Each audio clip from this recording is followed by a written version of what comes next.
दोस्तों बैलिज्म academy YouTube channel में आपका फिर से बहुत बहुत स्वागत है। दोस्तों आज के इस वीडियो में हम पर्यावरण के मोस्ट इंपॉर्टेंट क्वेश्चंस को सॉल्व करने वाले हैं जो कि आपके आने वाले किसी भी शिक्षक भर्ती एग्जाम के लिए मोस्ट इंपॉर्टेंट है। दोस्तों इस वीडियो में मैंने सारे क्वेश्चन सेलेक्टेड लिए हैं जो कि आपके सिलेबस पर बेस्ड होंगे, साथ ही साथ आपके प्रीवियस क्वेश्चन पर बेस्ड होंगे। दोस्तों इस वीडियो में जितने क्वेश्चन आपको कराए जाएंगे उन सभी क्वेश्चन का वीडियो के लास्ट में एक छोटा सा रिविजन भी लिया जाएगा। इसीलिए जब आपका रिवीजन लिया जाए तो आपका आंसर सबसे पहले आना चाहिए। इसीलिए जितने क्वेश्चन आपको कराया जाए सभी क्वेश्चंस का आंसर अपने माइंड में लॉक कर लीजिएगा। तो चलिए शुरू करते हैं सबसे पहले क्वेश्चन से। पहला क्वेश्चन है, सबसे उच्चतम कोटि का कोयला कौन सा है? ऑप्शन आपके सामने peat, option B bituminous, option C anthracite या फिर ऑप्शन डी लिग्नाइट। इसका सही आंसर हो जाएगा ऑप्शन सी एंथ्रासाइट। दोस्तों याद रखिएगा कि सबसे उच्चतम कोटि का जो कोयला होता है वो एंथ्रासाइट कोयला होता है। और अगर आपसे पूछते हैं कि सबसे निम्न कोटि का कोयला कौन सा होता है तो याद रखिएगा पीट कोयला होता है। अगर आपसे पूछा जाता है कि भूरा कोयला किसे कहा जाता है तो याद रखिएगा लिग्नाइट को ही भूरा कोयला कहा जाता है।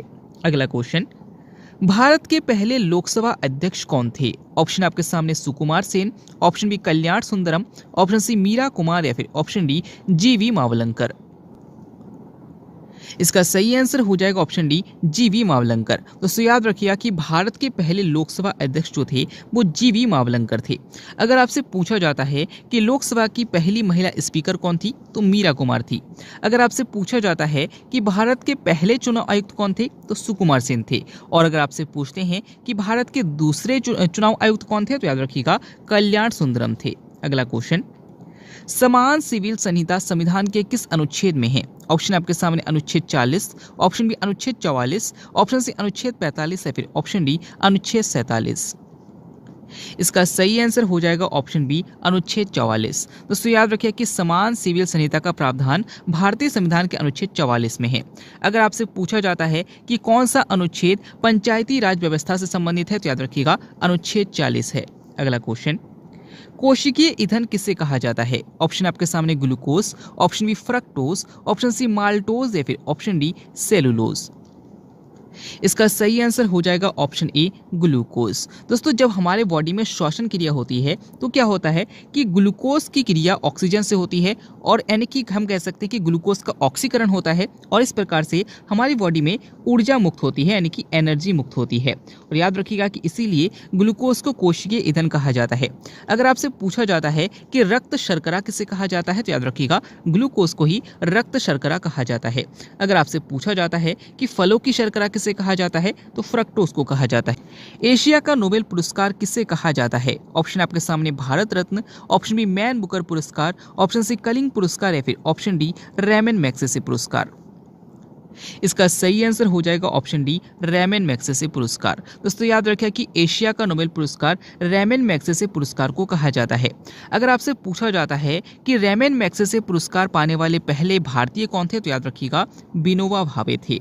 अगला क्वेश्चन, किस जनजाति के बर्फ के घर को इग्लू कहा जाता है? ऑप्शन आपके सामने बुशमैन, ऑप्शन बी एग्जिमो, ऑप्शन सी थारू या फिर ऑप्शन डी इनमें से कोई नहीं। इसका सही आंसर हो जाएगा ऑप्शन बी एग्जिमो। दोस्तों याद रखिए कि टुंड्रा प्रदेश में एग्जिमो जनजाति पाई जाती है और इनके बर्फ के घर को इग्लू कहा जाता है।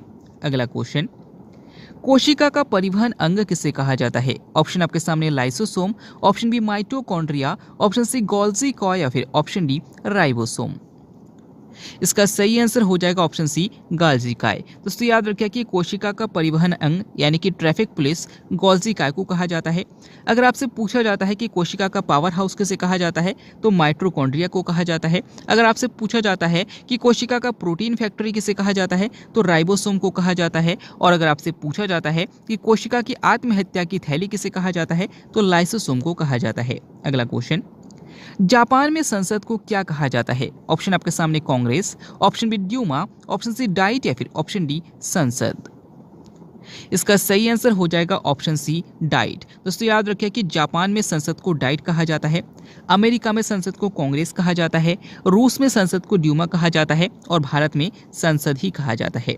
अगला क्वेश्चन, भारत की पहली रामसर साइट कौन सी है? ऑप्शन आपके सामने Vembanad, option B Chilka, option C Bhindawas या फिर ऑप्शन डी थोल। इसका सही आंसर हो जाएगा ऑप्शन बी चिल्का। दोस्तों याद रखिए कि भारत की पहली रामसर साइट चिल्का झील है। अगर आपसे पूछा जाता है कि भारत की सबसे लंबी झील कौन सी है, तो याद रखिएगा बेम्बानद झील है और ये केरल में है। अगला क्वेश्चन, गोल्डन राइस में कौन सा विटामिन पाया जाता है? ऑप्शन आपके सामने vitamin D, option B vitamin E, option C vitamin A या फिर ऑप्शन डी विटामिन बी। इसका सही आंसर हो जाएगा ऑप्शन सी विटामिन ए। दोस्तों याद रखिएगा कि गोल्डन राइस में विटामिन ए पाया जाता है। अगर आपसे पूछा जाता है कि विटामिन ए की कमी से कौन सा रोग हो जाता है, तो रतौंधी रोग हो जाता है। अगर आपसे पूछा जाता है कि विटामिन ए का रासायनिक नाम क्या है, तो याद रखिएगा रेटिनॉल है। अगला क्वेश्चन, मानव शरीर में पसलियों की संख्या कितनी होती है? ऑप्शन आपके सामने 12, ऑप्शन बी 24, ऑप्शन सी 28 या फिर ऑप्शन डी 30। इसका सही आंसर हो जाएगा ऑप्शन बी 24। दोस्तों यहाँ पर मानव शरीर में पसलियों की संख्या पूछी है। अगर संख्या पूछेगा तो 24 होती है, लेकिन अगर आपसे पूछा जाता कि कितने पसलियों के कितने जोड़े होते हैं, तो 12 जोड़े होते हैं, यानी कि हमारी बॉडी में टोटल 24 पसलियां होती है। अगला क्वेश्चन, सुनहरा रेशा किसे कहा जाता है? ऑप्शन आपके सामने कपास, option B jute, option C nylon या फिर ऑप्शन डी चाय। इसका सही आंसर हो जाएगा ऑप्शन बी जूट। दोस्तों याद रखिए कि जूट को ही पटसन कहा जाता है और इसे सुनहरा रेशा भी कहा जाता है। अगर आपसे पूछा जाता है कि हरा सोना किसे कहा जाता है, याद रखिएगा चाय को कहा जाता है। अगला क्वेश्चन, राष्ट्रीय वन नीति कब लागू किया गया? ऑप्शन आपके सामने 1972, ऑप्शन बी 1988, ऑप्शन सी 1980 या फिर ऑप्शन डी 1974। इसका सही आंसर हो जाएगा ऑप्शन बी 1988। दोस्तों याद रखिए कि राष्ट्रीय वन नीति को 1988 में लागू किया गया था। अगर आपसे पूछा जाता है कि वन्य जीव संरक्षण अधिनियम कब लागू किया गया, 1972 में लागू किया गया। अगर आपसे पूछा जाता है कि वन संरक्षण अधिनियम कब लागू किया गया, तो 1980 में लागू किया गया। और अगर आपसे पूछा जाता है कि जल संरक्षण अधिनियम कब लागू किया गया, 1974 में लागू किया गया। अगला क्वेश्चन, सर्वप्रथम खोजा गया हार्मोन कौन सा है? ऑप्शन आपके सामने insulin, option B oxytocin, option C secretin या फिर ऑप्शन डी थायरॉक्सिन। इसका सही आंसर हो जाएगा ऑप्शन सी सिक्रेटिन। दोस्तों याद रखिएगा कि सर्वप्रथम जो खोजा गया हार्मोन है वो सिक्रेटिन है। अगला क्वेश्चन, उड़ो और लड़ो हार्मोन किसे कहा जाता है? ऑप्शन आपके सामने insulin, option B adrenaline, option C thymosin या फिर ऑप्शन डी थाय। इसका सही आंसर हो जाएगा ऑप्शन बी एड्रेनालिन। दोस्तों याद रखिए कि एड्रेनालिन हार्मोन को ही उड़ो और लड़ो हार्मोन भी कहा जाता है और इसी हार्मोन को आपातकालीन हार्मोन भी कहा जाता है। अगला क्वेश्चन, भारतीय संविधान में मूल कर्तव्यों को किस समिति की अनुशंसा पर जोड़ा गया था? ऑप्शन आपके सामने है के संथानवा समिति, ऑप्शन बी बलवंत राय मेहता समिति, ऑप्शन सी यंग हेल्टन समिति या फिर ऑप्शन डी सरदार स्वर्ण सिंह समिति।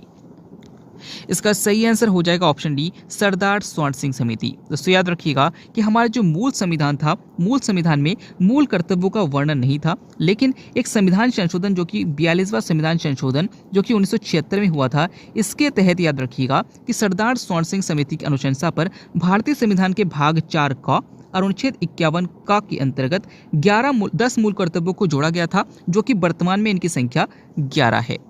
अगला क्वेश्चन, भारत में अधिकतम जनसंख्या घनत्व किस राज्य में है? ऑप्शन आपके सामने Orissa, option B Uttar Pradesh, option C Bihar या फिर ऑप्शन डी अरुणाचल प्रदेश। इसका सही आंसर हो जाएगा ऑप्शन सी बिहार। दोस्तों याद रखिएगा कि भारत में सबसे अधिक जनसंख्या घनत्व वाला जो राज्य है वो बिहार है और सबसे कम जनसंख्या घनत्व वाला जो राज्य है वो अरुणाचल प्रदेश है।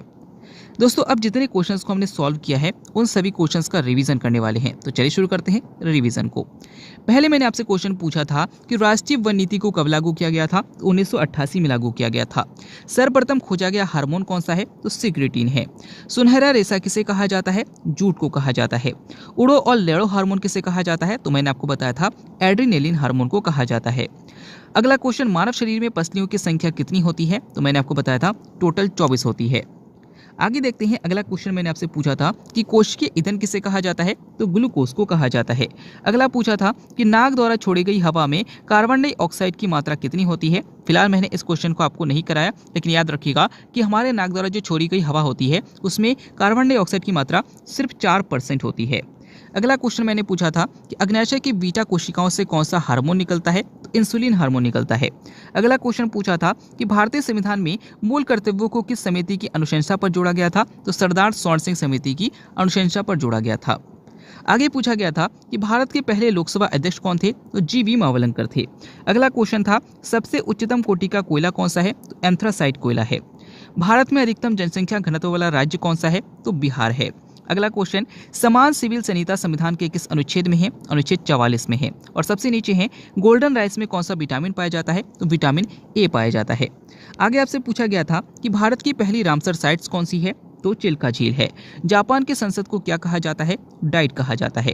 कोशिका का परिवहन अंग किसे कहा जाता है, गोल्जिका को कहा जाता है। एशिया का नोबेल पुरस्कार किसे कहा जाता है, तो मैंने आपको बताया था रेमन मैग्सेसे पुरस्कार को कहा जाता है।